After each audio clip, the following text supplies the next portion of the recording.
Hey everybody, Andrei from ChromeFX Films here, and this is finally another episode of Indie Chat. This is episode 4. It's been a while since we did one of these.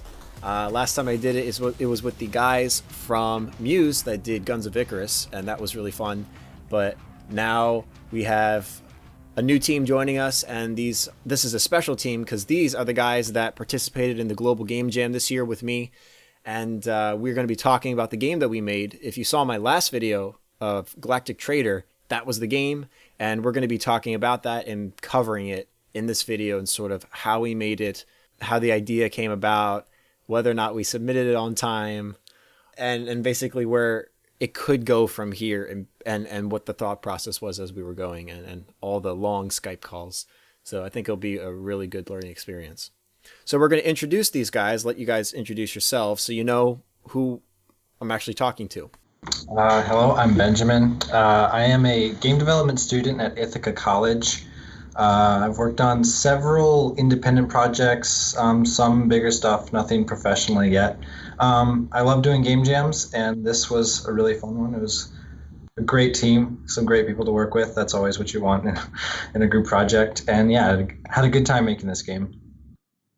Hi, my name is Sam Batista. I'm a professional game developer. I've been working in the game industry for 8 years.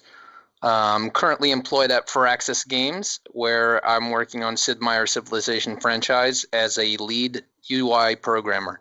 That means I build buttons and menus and things of that nature. Yeah, that's it. Very cool. So one of the cool dynamics about this team is that we have very different levels of experience and backgrounds. Sam is a professional game developer, as he said, and he comes from that background as a programmer who's been working in this industry for many years. Ben is a student and has only been doing programming for a few years, but is focusing on a lot of his specific elements and specific skills that he's been building at his school. So he's gotten really good in just a short amount of time. And before that, it was a few different things and more art related hobbies and projects. And myself, I try to do different things. And you know, if you've been following my channel, you know I've been making a lot of different prototypes and games. I try to focus on art and music. I like to create little projects or try to make small projects feel like they're big. And I handle a lot of the visuals and interface in my own games. So you see a lot of that with the tutorials that I post. And the Global Game Jam, if you haven't heard of it, is basically a weekend where teams from all over the world get to come together at schools or whatever facility somebody hosts at. You can host this wherever you want. And over the course of a weekend, you build a game using a specific theme that they give you. It's basically a 1 or 2 word phrase, and you have to take it and you have to make something out of it. And this year's theme was transmission. And we're going to tell you how that actually progressed through the weekend. So how did the idea start? Sam, I guess you and I can talk about this one here. Do you want to open up here and sort of bring how, you know, you were at a different location and then we kind of ended up working together, but remote? Yeah, I mean, I'm interested to talk about the idea process and how we kind of came to this game idea. So when I was working with Andrei, when we started syncing up, you know, we had no idea what we were going to do. We didn't know the theme for the game jam, and we didn't know each other very well in terms of our skill sets. I knew Andrei was, you know, very good with Unity, and I'm a UI programmer, so I kind of figured, hey, we're probably going to make a game that has UI of sorts, you know, that you can interact with. I would go as far as saying I was trying to focus on a design that played to our strengths. So, you know, when me and Andrei were kind of just throwing out ideas, I would latch onto the ones that I thought would work well with the user interface. When we were talking about ideas, I mean, it was kind of all over the place. We had a conversation about, you know, do we want this to be a turn-based game? We want it to be a real-time game? Do we want it to be top-down? Do we want it to be sideways? Do we want it to be 2D? Do we want it to be 3D? went through all these things. And I think something that's valuable is that there's not a point where we were kind of shutting each other down. We were just, every idea was valuable idea. Was during the brainstorming session, we were careful not to like throw away any idea. But at the same time, when we were having a conversation about what is it that we're going to do, I tried to keep in mind our strengths, and I tried to latch onto a couple of key points. So, for example, one of the things that we identified relatively easily was that we wanted some kind of economy in the game. We wanted the player to get wealthier and then have to spend those resources. And that's something we latched onto fairly early. And from that concept kind of came the idea of having trading units, the idea of having a military, the idea of having pirates in the game. This game was done entirely remote, and basically that means we never actually met in person or talked face to face, other than over a Skype call or Facebook messaging or something like that over the course of the entire development of the game. That's partly because, one, Ben is in New York, I'm in Maryland, so that wouldn't have been easy for him to show up, because he's also in school. And Sam is, I don't know, you're like, 45 minutes from me? And we ended up doing Skype calls, which I think one of them hit 8 hours long. So we were doing 8 hours close around there for the whole weekend. And even after the deadline, we were still doing long calls. I was signed up at the Micah location in Baltimore City. Sam you were at the Big Huge location? Yeah. So Big Huge Games, which are also in Baltimore, they had their own location, and Ben wasn't even signed up to any of them. And I ended up switching last minute when I found out that Sam was at Big Huge, because I was like, well, I want to work with somebody I know.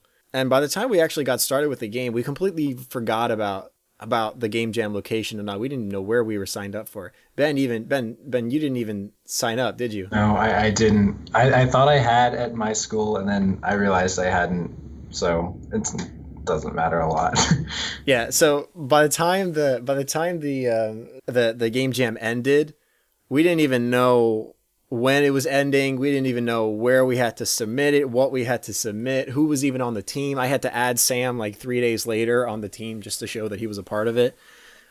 So that was kind of funny. I think I would say this was a fly by the wire Game Jam. We kind of just were like, hey, I want to work with you. And you were like, yeah, I want to work with you. So we were like, all right, let's work together. It's something worth saying that it's worth doing the Game Jam just for the experience, not even to, I'll submit for a prize or something like that. Like, we ended up going and showing off the game because our local IGDA set up a post-Game Jam meetup for everybody who wanted to come in. But it wasn't official, and you didn't have to sign up or anything, which was nice. I think Ben was like, we had the opportunity to add him to the team, and we were already kind of in the process of discussing the idea, me and Andrei. So we kind of had, it was funny when Andrei was like, hey, maybe I have a friend that could join us. We basically like tried to sell the idea of our game.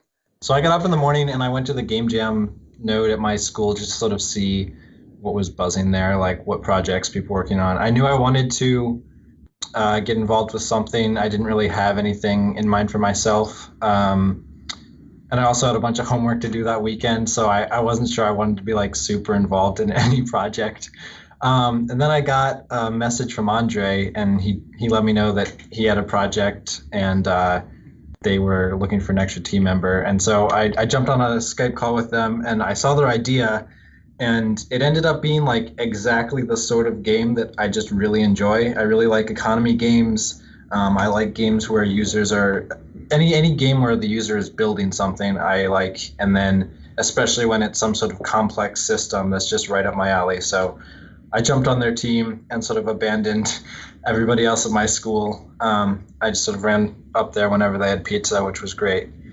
So yeah, that was sort of my experience of getting onto the team. And Ben, I actually messaged you a few weeks beforehand Yeah, saying that you we had might mentioned some, actually that we would join up, right? Or something like that. and then from that point on, it was just like that was the only thing I did for the next 48. Actually longer than that because it was. Yeah, that, Yeah. that homework I mentioned did not get done. Yeah, Ben, your professor actually showed up too, right, to check out the game. Yeah, he did. He was really interested. He wanted to see what we were working on because I kept like popping in and like seeing what they were doing, being like, "Oh yeah, I'm working on this other thing," and they were all very curious. Let's talk about the Unity Collab tool, Sam. How about you handle that one? Talk about our experiences with that and how you guys were trying to make sure all your code versions didn't get overwritten. Sure. So we were kind of fortunate that Andrei had a pro license for Unity, which let him create a team. And in Unity, if you have a team, you can use their kind of source control program. And if you don't have that feature, you have to do it yourself. You kind of have to, configure a source control provider like Git or Mercurial or Subversion or, one of those. And you have to use an external tool to upload your changes to some central repository where then your teammates can get your changes. Unity Teams or Unity Collaboration, whatever their integrated tool is called, they kind of made that easy by integrating it into the engine itself. And we kept running into this issue where somebody would make an update in the editor to, create a new link between two objects, and then it was working on their machine. When somebody else would get it, it would break that link. And fixing it was usually easy. All you have to do is just drag and drop this thing into that thing, and boom, it works again. We had a ton of problems where it would unlink dozens and dozens of connections, and then we would be over Skype and be like, "Well, it works for me. All you got to do is just fix these links," and we would just have to manually sit there and redo the work that somebody else did. Yeah, so basically, because I did all the UI code, every time it would all the base of all the variables and anything that had to be filled in the inspector or the editor was on my end. So I would do it, and then I would manually fill in all the variables, and then I'd commit that, and then they would always get the broken links. But if Sam or Ben did it and then committed it, I would download theirs and it would work just fine. And to be fair, I just be honest and interject here. Like, we could have built a game fully with code, right? And we wouldn't have this issue. Unity has that capability if we were just avoided using the editor. And also, we didn't really look the documentation on how to work with the collaboration tool properly. It was kind of we kind of just jumped right in, and try to figure out on the go. That's usually not advised. It's usually a good idea to spend a little bit of time, get familiar with the tool set that you're using, because I get this feeling like if we had just tweaked something about our workflow, we would have avoided a lot of the headaches. I remember these conversations constantly, like, "Oh, I'm about to pull something. Has anybody pushed stuff?" Yeah, I did. And then I would pull, and he's broken again. Like go have to fix it again. And that happened, probably like 12 times. Yeah, it happened pretty often. I mean, by the end, I was at the point where I was like, I'm just not gonna touch the main scene. I'm only gonna touch scripts and nothing else. Yeah. Sam, you had to back out at one point. Basically, you had to say, like, all right, I got to go sleep. I got to go do my thing. And Ben and I continued until maybe 3 a.m. And then Ben went to sleep, and I kept going until 5 or something like that because I was having so much fun. You wake up, and then you were like, what is this? That was pretty amazing, I have to admit. But that's part of the coolness of a game jam is, you get to do so much compressed work in 48 hours. And also you get to have the chance to not worry about, like having a large code base or having development. or having test driven. Right. It's like you can just do quick and dirty style game development. So Ben, you can talk here and sort of talk about how when we were all sort of splitting up and doing our individual tasks, what you were trying to set up to have delivered off to Sam or me that I could take. So how did that actual collab system work? Yeah, so my sort of what I like to specialize in is more of like the back end programming, which to be fair, this was not a super back end heavy game. If we were to actually, and we'll probably talk about this a little bit later, if we were to expand it in any way, I think there could be a much more robust back end system to it. That being said, there were some things that I set up, sort of the planet system, how they kept track of information. That was stuff I set up, and it's pretty like core to the operations of the game. The information needs to live somewhere. I focused on that, and then just when stuff was broken, I would fix it. I had a pretty in-depth knowledge of the code base, even the stuff Sam had written. So even when he had to pop off or whatever, I was able to go into his section and fix stuff and add things, and just sort of jack of all trades in terms of the code, whatever needed to be done.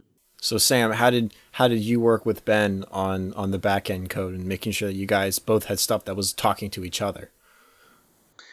So my role in this project was more in a mentorship position. Like, I wanted that from the beginning. I didn't want to tackle a really ambitious idea that would require a lot of work, because I'm working 2 jobs. I have a part-time job, and I had to do some weekend work on my part-time. I knew I wouldn't be available all the time, and that I wouldn't be able to pull an all-nighter like Andrei did. I knew that was just not going to be possible for me. So right from the get-go, I focused on basically doing some project management, right? Kind of creating task lists of things to do and how to break up the work that we were going to do. That's something that I wanted to bring to the table. And I helped address problems in the code that were maybe a little bit harder or a little bit less, like it wasn't so clear how to address this problem. I made sure that nobody got stuck, and I wrote some very basic like framework code. And then I kind of set up like the basic class structure for the units, and had conversations with Ben about, what is some of the ways that we could structure the code? How can we communicate? How will the various classes in the code communicate with each other?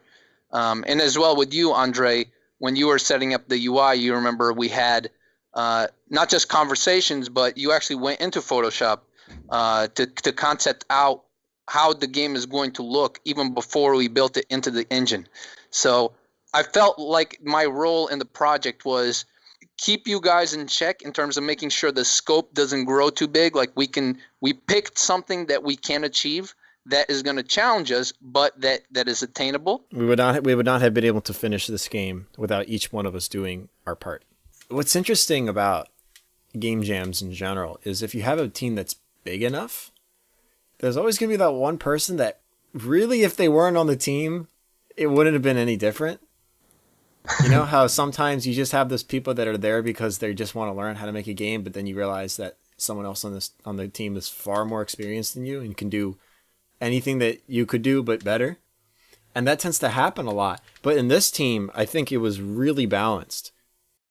One of the things in game jams that is often lacking is that project management side of things, like breaking up who's supposed to be doing what.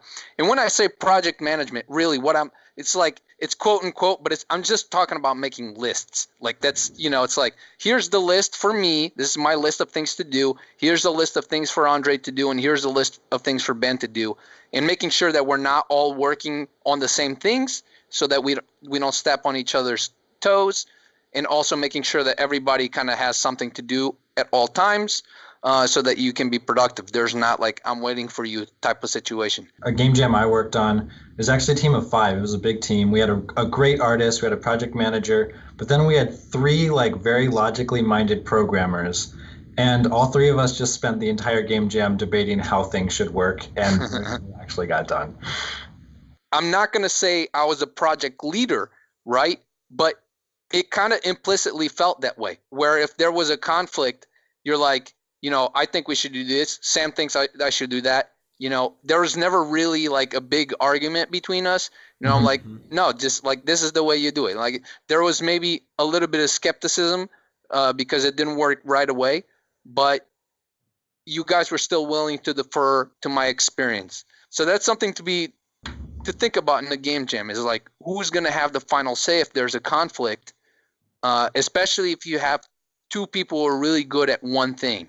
My response to that is that, when you said, Sam, when you said that you picture yourself as sort of the mentor, I think going into this, me personally, before I even brought Ben on board, I was also viewing you as that. Because in my head, I'm like, Sam knows what he's doing in programming far better than I do. And I just kind of had that. So I think that's sort of a level of respect where it's like, okay, I know that whatever Sam's going to say, he's not just trying to say it. He actually means it. He knows what he's talking about.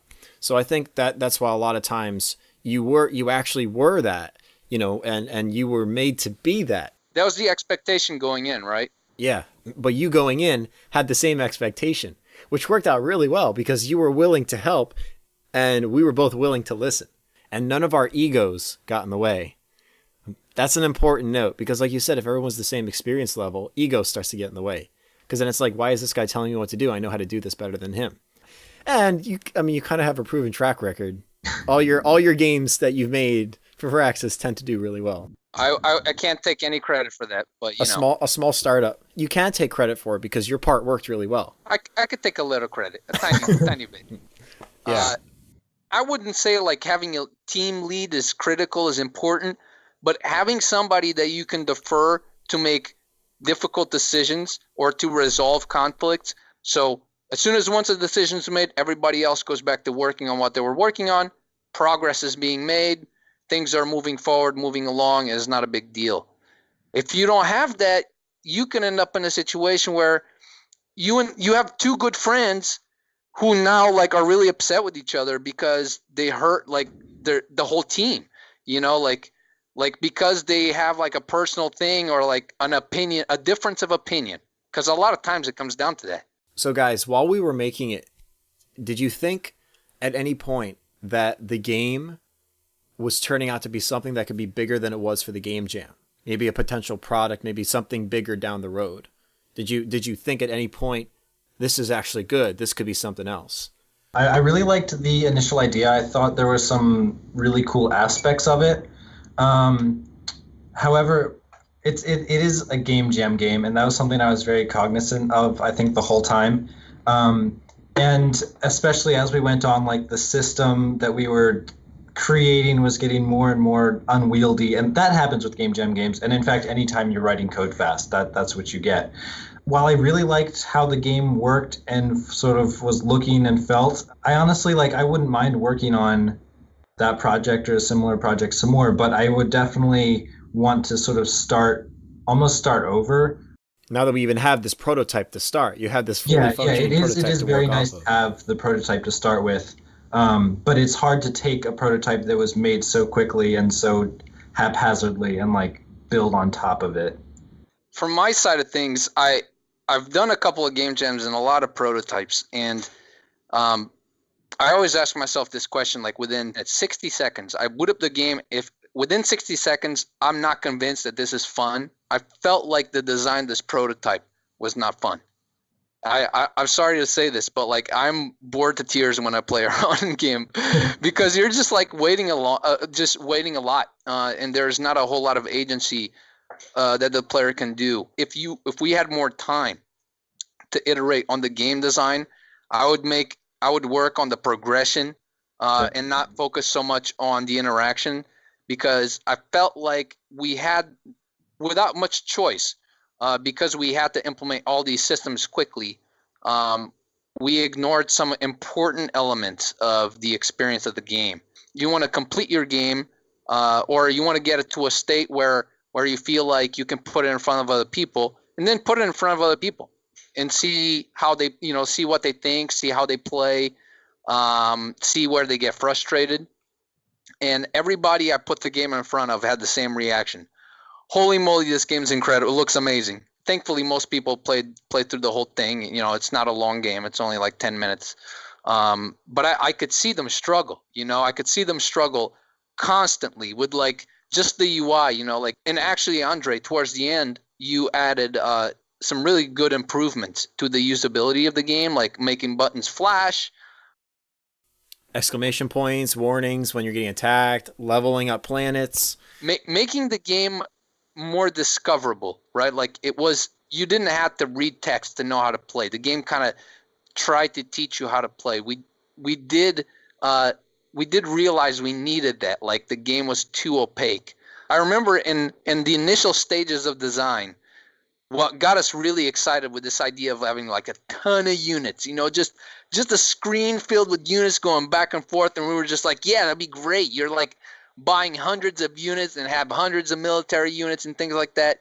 And what actually is in the game, the final product, it's like you build one unit like every 30 seconds, if that. You're like, here's a unit, wait some time. Here's another unit, wait some time. Oh, but microtransactions can speed up the build time. Yeah, just play this lottery game real quick here. Click our ad and you'll be able to construct faster or something. These are my critiques of the game, is that like from a game design, it takes too long to get to the fun.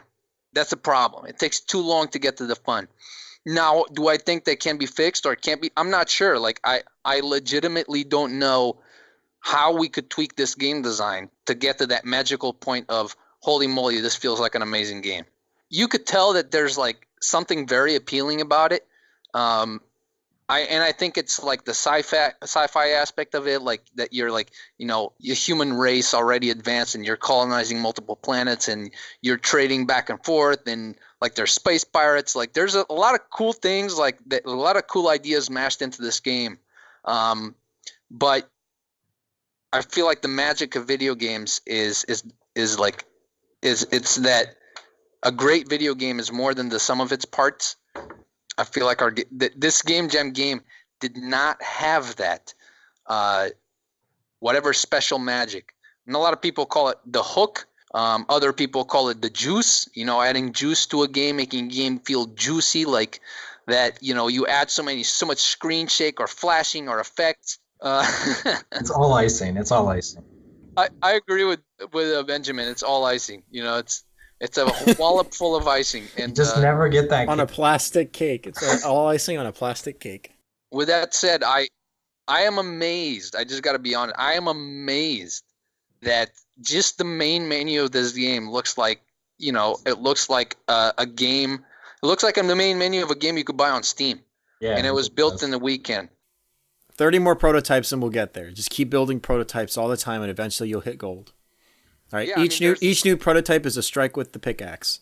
There's a story that the guy who created Minecraft, the creator of Mojang, Notch. Yeah, Notch. That he built 50 prototypes before he landed on Minecraft. 50. Mm-hmm. Now, I probably have, just so you guys know, maybe like 8 prototypes under my belt over the course of my long career. Granted, I work, at a big studio, so I don't have a lot of time to work on prototypes and do game jams all the time. But that's the level of commitment, dedication you need to have to your craft in order to make something truly great. I feel like the game we made is pretty damn good for a game jam. It's a good game jam project. Even not a game jam. It's a prototype for a potential game. Even if it wasn't a game jam, yeah. It's a good prototype, right? But to get it from good to great, that's like the magic sauce, the devil's in the details. Like you only get like what not to do and what to do with experience. And I feel like both from code standpoint, where we can confidently say our project had decent code and it worked pretty well and it was relatively easy to maintain. And I think the reason for that is because we had an experienced coder on the team. I agree with pretty much everything Sam said. It was a great game for what it was. I think it's a good prototype. I think somewhere buried in there might be a game that's super cool to play. Like I said, I do love those games where you're building these complex systems, and economy games, they're my absolute favorite to play. But I think he is right. It was missing that spark, that, I love this, I can't stop playing this. But the way I see it is, since for my own games, I'm always trying to think on something How can something be much bigger than it really is, or how can something be bigger than it's trying to be? So that's one of the reasons why I'm so obsessed with little details and visuals and like just the way the game looks, is because I try to make it feel like it's something bigger. I'm obsessed with that stuff. I really am. If you look at all my prototypes, I try to do that. I think of it as, okay, this is the first step. It's the something that could be maybe a multiplayer game, maybe an actual, real-time strategy. I think of it as, okay, it's not this game itself, but it opens up these possibilities for other types of games. And if you show it to somebody else, it'll inspire them. It'll be like, oh, I just got an awesome idea for that. Every time you show it to somebody, because you're not just explaining to somebody an idea now. You're showing them something that's actually, it's no longer in your head. It's actually there. It's actually in the world now. So they can look at it, and just like if somebody says, okay, what's the first thing that pops in your head when you say a word? If you say that word, it's like, oh, I just got an idea, right? Well, it's kind of the same way with games. The way I look at it is that if you look at a prototype, or if I look at a new game that comes out, I might instantly be inspired and say, I just got an idea for a game. So if you have this prototype and you bring in one more person on the team, like I say, if we actually brought in a designer, they would have looked at it and said, I just got a bunch of ideas. What you just showed me, so many possibilities. After watching people play it at the IGDA meeting, I realized that if we fixed just some of the fundamental problems, the pacing problems, in terms of actually having a lot of units on the screen and everything, I think it could have been fun. Maybe not the most fun game, but I don't think that the fun is as buried in there as you guys think it is. I think it's closer to the surface than you think. Yeah, it's hard to know like how far away you are from the fun, because it really isn't.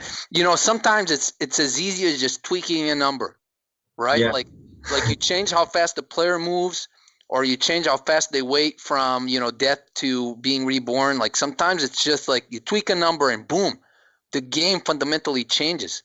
I just want to basically reinforce the fact that a game jam is a great way to learn a new tool, whether it's Unity or Photoshop or something that you've been wanting to do, or even a new programming language.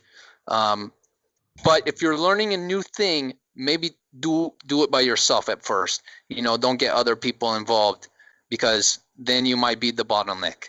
Let's each of us give like a quick, maybe like one or two or three max things that were like things that went really well, things that didn't go so well. The task management, I think in deciding who does what, went really well. I guess sort of following that is getting stuff done on time and knowing what to cut when it wasn't working. And the three things that I don't think went well were the Unity collab, really knowing the little issues that we had with that and knowing how to deal with that. Two is going into it, we all had different tool sets. I think that it took us a little while to get to that point. We were all using the same tool set. Same tool set. Yeah. So that we could have saved a few hours doing that. I'm just going to say a few things. I really liked how the project, we debated the, structure of the program and game design at first for a while, but then once we sat down to get going, like it just took off. And that was a really super cool moment for me. Like the project initially, just stuff came together so quickly, and that was really cool. I once again just feel like there was a good sort of our skill sets complemented each other really well. And that chain of command set that up to work effectively. There are times when like you had to step out or whatever, and Andrei needed help with whatever logic you had left him off, and I was able to step up and help him there, and he made everything just look absolutely gorgeous, as we mentioned so many times. And just something, like I've mentioned it before, but I think just putting more thought into and thoroughness into the game design. And it's a game jam game, that's what you expect. But I think, just handling a lot of things weren't considered until we hit them. And I think some of those were definitely preventable. I will finish by saying that in terms of things that went really well, the game idea process, we didn't talk a lot about that, but I thought that was really fascinating how Andrei, you and I kind of hashed out the idea even before Ben joined the team. Basically what was happening was me and Andrei were on a Skype call, and he was sharing his screen, and he had Photoshop up, so he's pretty skilled at just putting things together in Photoshop. And he was working on a screenshot of the game while we were talking about the game. Like, for example, I was like, I want UI underneath the planets. And he's like, well, what are we going to have on that UI? Well, I want a deploy button, a buy button, a trade button. You know, like he was able to visualize what the game was going to look like even before we started working on it. Mm-hmm. The number of game jam games that are able to like have that, I would just say like they're almost non-existent. So I feel like that was super helpful to put us all on the same page, because once we had this image, we could work backwards from that, right? Like we're like, this is what we want. And then finally, I would say the source control. Believe it or not, it sounds like, you know, we had problems. It did cause us problems, but it worked almost from the beginning to the end, right? Like, and then when it worked great. And we didn't have to spend a lot of time talking about, you know, this is how you do a git push.